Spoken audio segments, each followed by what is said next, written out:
పితా పుత్ర పవిత్రాత్మ నామమున ఆమేన్. పునీత యోహాను గారు రాసిన సువిశేషము 6వ అధ్యాయము 60వ వచనము నుంచి 70వ వచనం వరకు. ఆయన శిష్యులలో అనేకులు ఇవి వినినప్పుడు ఈ మాటలు కఠినమైనవి, ఎవడు వినగలడు అని చెప్పుకొనిరి. తన శిష్యులు దీనిని గురించి గొనుగుచున్నారు అని గ్రహించి యేసు, ఇది మీకు ఏవగింపుగా ఉన్నదా? అట్లయినా మనుష్య కుమారుడు తాను పూర్వమున ఉన్న స్థలమునకు ఎక్కిపోవుటను మీరు చూచినచో ఇక ఏమందురు? జీవమును ఇచ్చునది ఆత్మయే, శరీరము నిష్ప్రయోజనము. నేను మీతో చెప్పిన మాటలు ఆత్మయు జీవమునై ఉన్నవి, కానీ మీలో విశ్వసింపని వారు కొందరు ఉన్నారు అని పలికెను. ఆ విశ్వసింపని వారు ఎవరో, తన్ను అప్పగింపబోవాడు ఎవడో మొదటి నుండి యేసుకు తెలియను. కనుకనే తండ్రి అనుగ్రహించననే తప్ప ఎవడును నా యొద్దకు రానేరడు అని మీతో చెప్పి తిని అని ఆయన పలికెను. అందువలన ఆయన శిష్యులలో అనేకులు ఆయనను విడిచి వెళ్ళి మరెన్నడును ఆయనను వెంబడింపరైరి. అప్పుడు యేసు తన 12 శిష్యులతో, మీరును వెళ్ళిపోయేదరా అని అడుగగా, సీమోను పేతురు, ప్రభూ, మేము ఎవరి వద్దకు పోయేదము? నీవు నిత్య జీవపు మాటలు కలవాడవు. మేము విశ్వసించితిమి, నీవు దేవుని నుండి వచ్చిన పవిత్రుడవు అని గ్రహించితిమి అనెను. అంతటా యేసు, నేను మీ 12 ఎన్నుకొనలేదా? అయినను మీలో ఒకడు పిశాచము అని పలికెను. ఇది క్రీస్తుని సువిశేషము. క్రీస్తువా మీకు స్తుతి కలుగునుగాక. క్రీస్తునాథుని యందు మిక్కిలి ప్రియులగు దేవుని విశ్వాసులారా, మీ అందరినీ 21వ సామాన్య కాలపు ఆదివార ప్రసంగానికి ప్రేమతో ఆహ్వానిస్తూ ఉన్నాను. ప్రియమైన దేవుని విశ్వాసులారా, మత్తయి సువిశేషము 24వ అధ్యాయము 35వ వచనమునందు దేవుని యొక్క వాక్కు సెలవిస్తూ ఉన్నది. భూమి ఆకాశములు గతించిపోవును, కానీ నా మాటలు ఎన్నడూను గతించిపోవు అని. యొక్క వాక్యము ద్వారా మనం గ్రహిస్తూ ఉన్నటువంటి గొప్ప సత్యం ఏమిటంటే, దేవుడు శాశ్వతుడైనటువంటి దేవుడు. ఆయన యొక్క మాట శాశ్వతమైనటువంటి మాట. ఆయన చేసే వాగ్దానము, వడంబడిక అనేది శాశ్వతమైనటువంటి వడంబడికై ఉన్నది అని ఈ యొక్క వాక్యాన్ని బట్టి మనం గ్రహిస్తూ ఉన్నాం. ఈ శాశ్వతమైనటువంటి వడంబడికలో దేవుడు మనిషిని బట్టి పలుకుతున్నటువంటి ఒక అమూల్యమైనటువంటి మాట యెషయా గ్రంథము 43వ అధ్యాయము 4వ వచనములో మనం చదువుతూ ఉన్నాం. నీవు నాకు ఎంతో అమూల్యమైనటువంటి వాడవు, నేను నిన్ను ఎన్నుకుంటిని, నేను నిన్ను సన్మానింతును అని దేవుని యొక్క వాక్కు సెలవిస్తూ ఉన్నది. ప్రియమైనటువంటి దేవుని విశ్వాసులారా, ఈ మాటని బట్టి మనం గ్రహించవచ్చు, దేవుడు మనల్ని ప్రేమిస్తున్నటువంటి విధానము శాశ్వతమైనటువంటి ప్రేమలో ఉన్నది. ఆయన మనల్ని కరుణిస్తున్నటువంటి విధానము శాశ్వతమైనటువంటి కరుణలో ఉన్నది అని. ఆయన యొక్క ప్రేమను బట్టి దేవుని యొక్క బిడ్డలంగా మనము శాశ్వతమైనటువంటి జీవితాన్ని గురించి ఆలోచన చేయాలి అని. మన జీవిత ప్రయాణంలో ఎన్ని ఒడిదొడుగులు ఎదురైనా కానీ నిజదేవుణ్ణి, శాశ్వతమైనటువంటి దేవుణ్ణి విడనాడకుండా ఆయనతోనే ఉండాలి అని, ఆయనను విశ్వసిస్తూ ఆయన బిడ్డలుగా జీవితంలో తరించిపోవాలి అని ఈనాటి 3 దివ్యగ్రంథ పట్టణాలు మాట్లాడుతూ ఉన్నాయి. ప్రియమైన దేవుని విశ్వాసులారా, ఈనాటి మొదటి పట్టణంలో యెహోషువ ఇజ్రాయేలు ప్రజలందరినీ కూడా పోగు చేస్తూ ఉన్నాడు. ఆయన తన చివరి దశలో, ఆయన చనిపోవటానికి ముందు ఇజ్రాయేలు ప్రజలందరితో, తెగలన్నిటితో మాట్లాడుతూ ఉన్నారు. మీరు మీ పితరులను దేవుడు పిలవక ముందు వాళ్ళు ఆరాధించినటువంటి దేవుణ్ణి మీరు ఆరాధించటానికి ఇష్టపడుతూ ఉన్నారా? లేకపోతే ఇప్పుడు మీరు నివసిస్తున్నటువంటి ఈ ఆమోరీయుల వశమైనటువంటి ఈ తావు, ఇక్కడ వాళ్ళు కొలిచినటువంటి వారి దైవాలను ఆరాధించటానికి మీరు సంసిద్ధంగా ఉన్నారా? లేకపోతే మేము ఐగుప్తు బానిసత్వంలో నుంచి విడిపించి, రక్షించి, దీవించి మీకు ఈ భూమిని దారాదత్తం చేసినటువంటి దేవుణ్ణి అనుసరిస్తూ సేవించటానికి మీరు సిద్ధంగా ఉన్నారా? నిర్ణయించుకోండి అని ఈనాటి మొదటి పట్టణంలో యెహోషువ ఇజ్రాయేలు తెగలన్నిటితో మాట్లాడుతూ ఉన్నారు. ప్రియమైన దేవుని విశ్వాసులారా, ఈ యొక్క మొదటి పట్టణము ద్వారా మనం గ్రహిస్తున్నటువంటి గొప్ప సత్యం ఏమిటి అని అంటే, మన జీవితము అద్భుతమయమైనటువంటి జీవితము. ఎందుకనంటే అద్భుతకరుడైనటువంటి, ఆశ్చర్యకరుడైనటువంటి దేవుడు మన పక్షాన ఉన్నాడు. మనతో ఉంటూ ఉన్నాడు. మనతో తన శాశ్వతమైనటువంటి మాటతో మాట్లాడుతూ ఉన్నాడు. ప్రియమైన దేవుని విశ్వాసులారా, ఈ శాశ్వతమైనటువంటి దేవుణ్ణి మనము జీవితాంతం వరకు కూడా అనుసరిస్తూ ఉండాలి. ఆయనతోనే విశ్వాసపాత్రులంగా మనం ఉండాలి అని యెహోషువ పిలుస్తూ ఉన్నాడు. అందుకే యెహోషువ అంటూ ఉన్నాడు, మీరు మీ ఇష్టం వచ్చినట్లు చేయండి, కానీ నేను నా కుటుంబము మాత్రము యెహోవా యందు మాత్రమే ఉంటాము అని, ఆ దేవుని పేరనే మేము ఉంటాము అని, ఆయన్ని మాత్రమే సన్నుతిస్తూ ఆయన్ని మాత్రమే ఆరాధిస్తాము అని ఈనాటి మొదటి పట్టణం నందు యెహోషువ పలుకుతూ ఉన్నాడు. ప్రియమైన దేవుని విశ్వాసులారా, అదేవిధంగా ఈనాటి రెండవ పట్టణంలో ఎఫెసీయులకు రాయబడినటువంటి లేఖ ద్వారా పునీత పౌలు గారు క్రైస్తవ సమాజానికి ఆయన ఇస్తున్నటువంటి దైవ సందేశము, ఈనాడు మనందరికి ఇస్తున్నటువంటి దైవ సందేశము, వివాహ జీవితం అనేది శాశ్వతమైనటువంటి ఒడంబడిక అయి ఉన్నది. వివాహ జీవితము ద్వారా వివాహ బంధములో అడుగు పెడుతూ ఉన్నప్పుడు ఇది మధ్యలో విడిచిపెట్టిపోయే జీవితము కాదు. ఇది దేవుని నుండి వచ్చినటువంటి జీవితము, దేవుని యొక్క ఆలోచన నుండి వచ్చినటువంటి జీవితము, దేవుని యొక్క మాటలలో ఉన్నటువంటి ఆశీర్వాదము ద్వారా మనం పొందుకున్నటువంటి జీవితము. కాబట్టి ఎన్ని సమస్యలు ఎదురైనా కానీ, ఎన్ని కష్టాలు ఎదురైనా కానీ, ఎన్ని ఆటుపోట్లు ఎదురైనా కానీ, దేవుని యొక్క ప్రేమలో, గౌరవంలో నమ్మకపాత్రమైనటువంటి జీవితులంగా మనం జీవించాలి అని పునీత పౌలు గారు ఈనాటి రెండవ పట్టణము ద్వారా మనతో మాట్లాడుతూ ఉన్నారు. అదేవిధంగా ఈనాటి సువిశేష పట్టణమునందు మనిషి జీవితము నిష్ప్రయోజనమైనటువంటి జీవితము. ఈ మనిషి జీవితంలో ప్రయోజనకరమైనటువంటిది ఏదైనా ఉన్నది అనంటే దేవుని యొక్క మాటను బట్టి ఆయనను విశ్వసిస్తూ అనుసరిస్తున్నప్పుడే మనం పొందుకునే ఆశీర్వాదాలలో ఉన్నది అని, మరి ముఖ్యంగా జీవము ఇచ్చేది ఆత్మయే. ఆయన యొక్క మాట అటు జీవాన్ని ఇటు ఆత్మను రెండింటినీ కలిగి ఉన్నటువంటి శాశ్వతమైనటువంటి మాట అని, ఆ శాశ్వతమైనటువంటి మాట ద్వారానే దేవాతి దేవుడు ఈ భూఫలాలైనటువంటి గోధుమ అప్పాలని, ద్రాక్ష రసాన్ని తన పవిత్రమైనటువంటి శరీర రక్తాలుగా దివ్య సప్రసాదముగా మారుస్తూ ఉన్నాడు.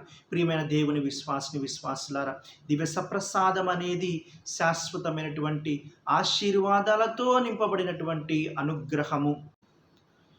దివ్య సప్రసాదము స్వీకరించటము ద్వారా శాశ్వతమైనటువంటి ఒడంబడిక మనకు జరుగుతూ ఉన్నది. అదేవిధంగా శాశ్వతమైనటువంటి ఆశీర్వాదాన్ని అనగా నిత్య జీవాన్ని మనం పొందుకుంటూ ఉన్నాము అని యోహాను సువిశేషము 6వ అధ్యాయం మొత్తం కూడా క్రీస్తు ప్రభు చెప్తున్నటువంటి ఒక పరమ రహస్యము. ప్రియమైన దేవుని విశ్వాసులారా, ఈ పరమ రహస్యాన్ని విన్నటువంటి అక్కడ ఉన్నటువంటి చాలామంది కూడా యేసు ప్రభు యొక్క మాటలోని అంతరార్థాన్ని అర్థం చేసుకోలేక అవిశ్వాసులుగా ఆయన విడిచి వెళ్ళిపోయారంట. మరెన్నడూ యేసు ప్రభు చెంతకు తిరిగి రాలేదు అని వాక్యము ద్వారా మనం తెలుసుకుంటున్నటువంటి గొప్ప విషయం. ప్రియమైన దేవుని విశ్వాసులారా, ఈ విషయాన్ని బట్టి మనం అర్థం చేసుకోవాలి. దివ్య సప్రసాదాన్ని స్వీకరించేటప్పుడు అవిశ్వాసులుగా మనం స్వీకరిస్తూ ఉంటే మనం దేవుణ్ణి దూరం చేసుకుంటూ ఉన్నాం. దేవుని యొక్క మాటను మనం దూరం చేసుకుంటూ ఉన్నాం. దేవుని యొక్క శాశ్వతమైనటువంటి ఆశీర్వాదాన్ని మనం దూరం చేసుకుంటూ ఉన్నాం. అదే ఆ దివ్య సప్రసాదాన్ని గొప్ప విశ్వాసంతో మనం స్వీకరిస్తూ ఉన్నప్పుడు పేతురు గారు సెలవిచ్చినట్లుగా, ప్రభు, మేము ఎక్కడికి వెళ్ళగలము? నీలోనే నిత్య జీవము ఉన్నది, నీ మాటలలోనే శాశ్వతమైనటువంటి ఆశీర్వాదము ఉన్నది, శాశ్వతమైనటువంటి జీవము ఉన్నది అని మేము తెలుసుకుంటూ ఉన్నాము అని ఆయన చెప్పినటువంటి అదే సాక్ష్యాన్ని మనం కూడా చెప్పగలము. ప్రియమైన దేవుని విశ్వాసులారా, ఈనాడు ఈ పవిత్రమైనటువంటి అంశాలను బట్టి ఇంకొక విషయం మనం అర్థం చేసుకోవాల్సింది ఏమిటనంటే, ఆశీర్వాదాలకు యోగ్యతను సంపాదించుకోవటమే ధన్యజీవిగా మారటము. ప్రియమైన దేవుని విశ్వాసులారా, దేవాతి దేవుడు మనిషిని ఒక ధన్యజీవిగానే తయారు చేసి ఉన్నాడు. కానీ మనిషి తన స్వార్థ జీవితాన్ని వెతుక్కుంటూ వెళ్ళినప్పుడు ఆయన పాపము చేస్తూ దేవుడిచ్చినటువంటి జీవాన్ని కోల్పోతూ ఉన్నాడు. ఇందుకు నిదర్శనంగా ఈనాటి సువిశేష పట్టణంలో 2 వ్యక్తులు మనకు తారాసపడుతూ ఉన్నారు. వారే పునీత పేతురు గారు, ఇంకొకరు యూదా ఇస్కారియేతు. ప్రియమైన దేవుని విశ్వాసులారా, వ్యక్తిగత జీవిగా దేవుని యొక్క మాటల్లోని అంతరార్థాన్ని గ్రహించినటువంటి పునీత పేతురు గారు దేవునికి ఒక సాక్షిగా మారిపోతూ ఉన్నాడు. ఆయనే స్వయంగా అంటూ ఉన్నారు, ప్రభు, మేము ఎక్కడికి వెళ్ళినా కానీ మాకు అసంపూర్ణమైనటువంటి జీవితమే, కానీ మా జీవితానికి అర్థము, పరమార్థము, సంపూర్ణత్వం అనేది నీలోనే ఉన్నది. శాశ్వతమైనటువంటి మాటలు కలిగిన వాడవు నీవే అని ఆయన ఒక సాక్ష్యాన్ని ఇస్తూ ఉన్నాడు. ఇంకొక వైపు యూదా ఇస్కారియోతు తన స్వార్థ జీవితానికి ఆయన ప్రాధాన్యతనిస్తూ దేవుణ్ణి విడిచిపెట్టాడు. దేవుని యొక్క మాటలలోని అంతరార్థాన్ని గ్రహించడానికి బదులుగా ధనమే మూలము అని ఆయన భావించాడు. అందుకే అధికారాన్ని వెతుక్కుంటూ, ధనాన్ని వెతుక్కుంటూ దేవుణ్ణి విడిచిపెట్టి వెళ్ళాడు. కాబట్టి చిట్ట చివరకు తన జీవితాన్ని అంతరార్థంగా ముగించేసుకున్నాడు. ఆయనే స్వయంగా ఆత్మహత్య చేసుకొని చనిపోయినట్లుగా మనము చరిత్ర ద్వారా గ్రహిస్తున్నాం. ప్రియమైన దేవుని విశ్వాసులారా, ఈ లోకములో ఒక వ్యక్తిగత జీవితాన్ని జీవిస్తున్నప్పుడు మనము గ్రహించాల్సినటువంటి గొప్ప సత్యాలు ఈ ఇద్దరు వ్యక్తులు నేర్పిస్తూ ఉన్నారు. మనం నిజంగా క్రీస్తు కొరకు జీవిస్తూ ఉంటే, జీవించినా మరణించినా క్రీస్తు కొరకే జీవిస్తూ ఉంటాం. లేకపోతే మన స్వార్థాన్ని మనం వెతుక్కుంటూ వెళ్ళినప్పుడు, ఈ లోక ఆశల వైపుగా మనం వెళుతూ ఉన్నప్పుడు, ఈ లోక కోరికల వైపుగా మనం వెళుతూ ఉన్నప్పుడు, ఏదో ఒక సందర్భంలో ఈ జీవితము ఎందుకు పనికిరానటువంటి జీవితం అని మనం భావిస్తూ ఉంటాం. నా జీవితాన్ని నేను ఎంత తొందరగా ముగిస్తే అంత మంచిది అన్న ఆలోచన, బలన్మరణం పొందటమే ఉత్తమం అన్న ఆలోచన చాలామందికి ఈ కాలంలో కూడా వస్తూ ఉన్నది. ప్రియమైన దేవుని విశ్వాసులారా, ఇలాంటి చెడుపూరితమైనటువంటి ఆలోచనలు వస్తూ ఉన్నప్పుడు మనం అర్థం చేసుకోవాల్సిన విషయము, దేవుని నుంచి మనం ఎంతో దూరంగా వెళ్ళిపోయి ఉన్నాము అని. కాబట్టి మనము మన విశ్వాస జీవితంలో దేవునికి అతి చేరువలోకి రావాలి. ఎందుకనంటే మనల్ని దీవించటానికి, మనల్ని అనుగ్రహించటానికి దేవుడు పరమును వీడి భూలోకానికి మానవ రూపిగా వచ్చి ఉన్నాడు. ఆయన లోకాంత్యం వరకు సర్వదా సతత మనతో ఉంటాను అని వాగ్దానం చేశాడు. ఇదిగో ఆయన ఒక వాక్కుగా మన మధ్యలో కొలువై ఉన్నాడు. అదేవిధంగా దివ్య సప్రసాదముగా మన మధ్యలో కొలువై ఉన్నాడు. ఆ దేవుణ్ణి వాక్కు ద్వారా స్వీకరించటం, దివ్య సప్రసాదము ద్వారా స్వీకరించటమే మన జీవితాన్ని ధన్యపరుచుకోవటము. ప్రియమైన దేవుని విశ్వాసులారా, అదేవిధంగా వ్యక్తిని గురించి మనం మాట్లాడుతూ ఉన్నప్పుడు, వ్యక్తి యొక్క జీవితము కుటుంబపరమైనటువంటి జీవితము. మన వ్యక్తిగత జీవితంలో నుంచి మనం ఒక కుటుంబంగా మారాలి అనేది దేవుని యొక్క సంకల్పమై ఉన్నది. ఇదే విషయాన్ని ఈనాటి 2వ పట్టణంలో మనం గ్రహిస్తూ ఉన్నాం. వ్యక్తి యొక్క జీవితంలో కుటుంబము చాలా ప్రధానమైనటువంటి పాత్రనే పోషిస్తూ ఉన్నది. వ్యక్తి కుటుంబ జీవితంలో కూడా సొంత ఆలోచనలకి ప్రాధాన్యత ఇవ్వకూడదు. కుటుంబ విలువల ప్రకారంగా తన జీవితాన్ని ముందుకు తీసుకొని వెళుతూ ఉండాలి. ప్రస్తుత సమాజంలో చాలా కుటుంబాలలో చీలికలు వస్తూ ఉన్నాయి. చాలా కుటుంబాల్లో సమస్యలు మొదలవుతూ ఉన్నాయి. విడాకులు అనేవి చాలా ఏమంటున్నామంటే చాలా ఈజీ అయిపోతూ ఉన్నది. చాలామంది విడాకులు తీసుకోవడానికి మొగ్గు చూపుతూ ఉన్నారు. అంటే వివాహ బంధంలో ఉన్నటువంటి ఆ అంతరార్థము మనిషి అర్థం చేసుకోలేకపోతూ ఉన్నాడు. ప్రియమైన దేవుని విశ్వాసులారా, వివాహ జీవితము అనేది దేవుని యొక్క పవిత్రమైనటువంటి ఆలోచన. ఈ పవిత్రమైనటువంటి ఆలోచనకు తగు రీతిలో స్పందించే వాళ్ళే దేవుని బిడ్డలు, దేవుని యొక్క విశ్వాసులు. ఈ లోకంలో కుటుంబ జీవితాన్ని జీవిస్తున్నటువంటి ప్రతి ఒక్కరు కూడా అనేకమైనటువంటి కుటుంబాలకి ఆదర్శమైనటువంటి వ్యక్తులుగా నిలబడాలి. ఎలా అనంటే వాక్యం నేర్పిస్తూ ఉన్నది, భర్త తన భార్యను ప్రేమించేవాడై ఉండాలి, అదేవిధంగా భార్య భర్తను గౌరవించేదై ఉండాలి అని. అంతేకాని ఒకరినొకరు దూషించుకోవటం, ఒకరినొకరు అసహించుకోవటం, ఒకరినొకరు చిన్నచూపు చూసుకోవటం అనేది కుటుంబాన్ని నిలబెట్టేది కాదు. కుటుంబం అనేది గౌరవ మర్యాదలతో కూడినటువంటి ఒక ఉన్నతమైనటువంటి, సంతోషదాయకమైనటువంటి, ఆశీర్వాదకరమైనటువంటి జీవితము అని దేవుడు భావిస్తూ ఉన్నాడు. దేవుడు మనల్ని అదే రీతిలో దీవిస్తూ ఉన్నాడు. ఈ దేవుని యొక్క ఆలోచన ప్రకారంగా కుటుంబ జీవితాన్ని జీవించటానికి ప్రతి ఒక్క క్రైస్తవుడు ఆలోచన చేయాలి అని ఈనాటి పట్టణము గొప్ప పిలుపునిస్తూ ఉన్నది. అదేవిధంగా ప్రతి వ్యక్తి ఒక కుటుంబంగా మారుతూ ఉన్నట్లుగానే ప్రతి కుటుంబము ఒక సంఘంగా మారటానికి అది దోహదపడుతూ ఉన్నది. కుటుంబ జీవితం అనేది అనగా ప్రతి వ్యక్తి సంఘములో ఒక సభ్యుడే, ఒక సంఘముగా మారుతూ ఉన్నాడు. అనేక మంది వ్యక్తుల యొక్క సమూహమే ఒక సంఘము. కానీ వాక్యం సెలవిస్తూ ఉన్నటువంటిది ఏమిటి అని అంటే, సంఘం అంటే వేరు వేరు వ్యక్తులు కాదు, ఐక్యమై ఉన్నటువంటి వ్యక్తులు అని. ఐక్యత సంఘములో కనపడాల్సినటువంటి విషయం. ఈ ఐక్యత అనేది లేకపోతే ఎవరికి వాళ్ళము ఎవరికి వచ్చినటువంటి ఆలోచన ప్రకారంగా సంఘం ఉండాలనుకుంటాం. కానీ సంఘం యొక్క విలువ ప్రకారంగా సంఘ సభ్యుడైనటువంటి నేను ఉండాలి అన్న ఆలోచన రాదు. ప్రియమైన దేవుని విశ్వాసులారా, ఈనాటి మొదటి పట్టణంలో సంఘం మొత్తం కూడా కదిలి వస్తూ ఉన్నది దేవుని యొక్క బిడ్డలుగా నిలబడటానికి, దేవునికి సాక్ష్యం ఇవ్వటానికి. జీవితాంతం వరకు కూడా మేము ఐక్యత అనురాగంలో ఉంటూ దేవుడు మా జీవితంలో చేసినటువంటి గొప్ప కార్యాలన్నింటిని కూడా స్మరించుకొని, ఇదిగో దేవుణ్ణి మాత్రమే సన్నతిస్తాము, దేవుణ్ణి మాత్రమే స్తుతిస్తాము, దేవుణ్ణి మాత్రమే వెంబడిస్తాము, ఆ యావే దేవుణ్ణి మాత్రమే కొలుస్తాము, ఆరాధిస్తాము అని ఈనాడు గొప్పగా సాక్ష్యం ఇస్తూ ఉన్నది. ఇలా ప్రతి సంఘము, ప్రతి విచారణ మారాలి అని ఈనాడు శ్రీసభ మనందరికీ కూడా గుర్తు చేస్తున్నటువంటి ఒక ముఖ్యమైనటువంటి అంశము. ప్రియమైన దేవుని విశ్వాసులారా, ఈనాటి ఈ పవిత్రమైనటువంటి వచనాలను బట్టి దేవుడు మనకు మరొకసారి గుర్తు చేస్తున్నటువంటి అంశము, క్రైస్తవ జీవితం అనేది ఎంతో విలువైనటువంటి జీవితము. ఎందుకనంటే శాశ్వతుడైనటువంటి దేవుని యొక్క ఆలోచనల నుండి పుట్టినటువంటి జీవితము ఈ క్రైస్తవ జీవితం అనేది. ఇది మధ్యలో వదిలివేయకూడదు.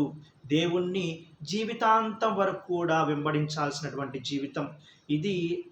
మన మధ్యలో వచ్చినటువంటి సమస్యను బట్టి విడిపోవాలి, లేకపోతే విడిచిపెట్టి వెళ్ళిపోవాలి, ఈ దేవుని దగ్గర మాకేమీ దొరకటం లేదు అనే భావన రాకూడదు. సమస్యలు వస్తూ ఉన్నప్పుడే, విశ్వాస పరీక్షలు జరుగుతూ ఉన్నప్పుడే మనం బలంగా నిలబడాలి. అదే తండ్రి అయినటువంటి అబ్రహాము దేవుని దగ్గర నిరూపించుకున్నటువంటి గొప్ప విశ్వాసము. విశ్వాస పరీక్షలో నెగ్గాడు కాబట్టి ఆయన విశ్వాసులకే తండ్రిగా పేరు గడించి ఉన్నాడు. ఈ లోకంలో ఉన్నటువంటి ప్రతి ఒక్క విశ్వాసికి తండ్రిగా, పితామహుడిగా ఆయన పేరు గడించి ఉన్నారు. ప్రియమైన దేవుని విశ్వాసులారా, ఆ అబ్రహాము యొక్క సంతతిగా పేరు గడించినటువంటి మనము కూడా ఈ దేవుని విశ్వాసంలో బలపడుదాం. దేవుని యొక్క వాక్యంలోని అంతరార్థాన్ని గ్రహించుదాం. దేవుని యొక్క వాక్యంలో ఉన్నటువంటి జీవాన్ని బట్టి ఆత్మలో చైతన్యాన్ని సాధిస్తూ ఇదిగో మనం కూడా పేతురు గారి వలె గొప్ప సాక్ష్యం ఇచ్చుదాం. ఏమిటి అనగా, ప్రభు, మేము ఎక్కడికి వెళ్ళము, నీలో మాత్రమే ఉంటాము, నీతో మాత్రమే మేము ఉంటాము. ఎందుకంటే నీలోనే నిత్య జీవపూరితమైనటువంటి మాటలు కలవు, జీవము కలదు అని ఆయన ఇచ్చినటువంటి అదే సాక్ష్యాన్ని ఇచ్చుదాం. ప్రియమైన దేవుని విశ్వాసులారా, మీ అందరినీ, మీ కుటుంబాలని, మరి ముఖ్యంగా మన సంఘం మొత్తాన్ని కూడా, శ్రీ సభని దేవుడు ఉన్నతమైనటువంటి ఆశీర్వాదాలతో దీవించి కాచి కాపాడునుగాక. అదేవిధంగా ఈ ప్రసంగాన్ని వీక్షిస్తున్నటువంటి ప్రతి ఒక్క బిడ్డపై దేవుని యొక్క అనుగ్రహాలు నిండుగా మెండుగా కురియాలి అని ప్రార్థిస్తూ మీ అందరినీ కూడా దీవిస్తూ ఉన్నాను. పితా, పుత్ర, పవిత్రాత్మ నామమున ఆమేన్.